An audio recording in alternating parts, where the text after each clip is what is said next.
Every year on Shrove Tuesday and Ash Wednesday, Ashbourne in Derbyshire holds one of the world's oldest and maddest football games. But it's not football as we know it.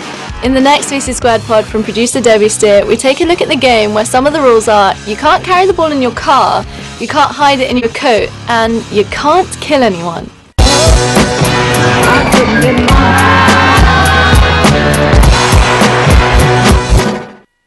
There's a town still plays this glorious game, though 'tis but a little sport.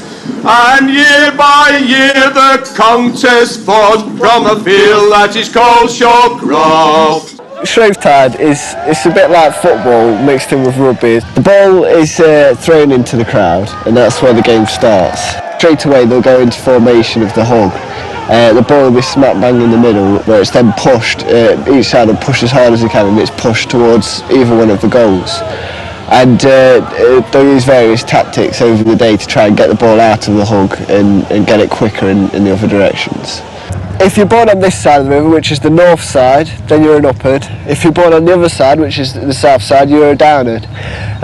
The goals are situated on each side of this river. The goals are actually in the river, and there's 3 miles between each goal.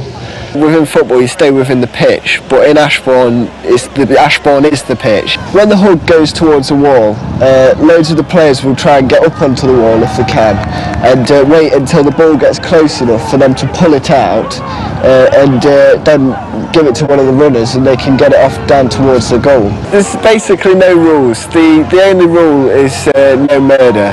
Where friend meets friend in friendly strife, the leather for to gain, and they play the game right manfully, in snow, sunshine or rain. The first year I probably went in and had a little play was I was probably about 14, and I remember that year sort of put me off with it being my first time in that, because my shoelace came undone, and it then got trodden on by the hug, and I wanted to get out, but I couldn't get out because I didn't realise how crushed I'd be when I got in there, and then I panicked a bit and nearly fell over, but I made it out in one piece, so obviously I've gone back and done it again year after year.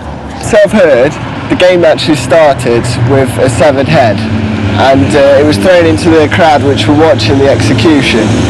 The game has really progressed from there to be, as I've heard, a pig's head or gut, and eventually it's turned out like this.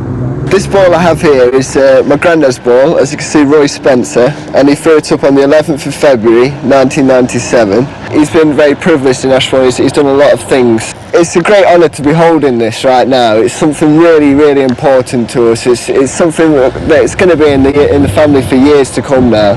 It's going to go down generations, I'd expect. It's something that I can say my family has been a big part of Shrovetide and got to throw the ball up.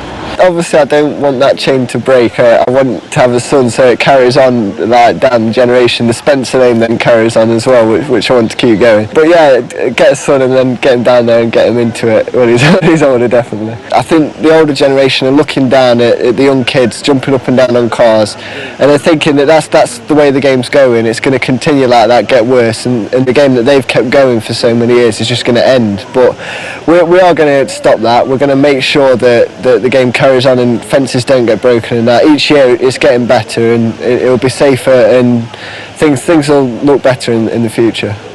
It's a good old game, deny it who can, that tries the blood of an Englishman. It's a good old game, deny it who can, that tries the blood of an Englishman.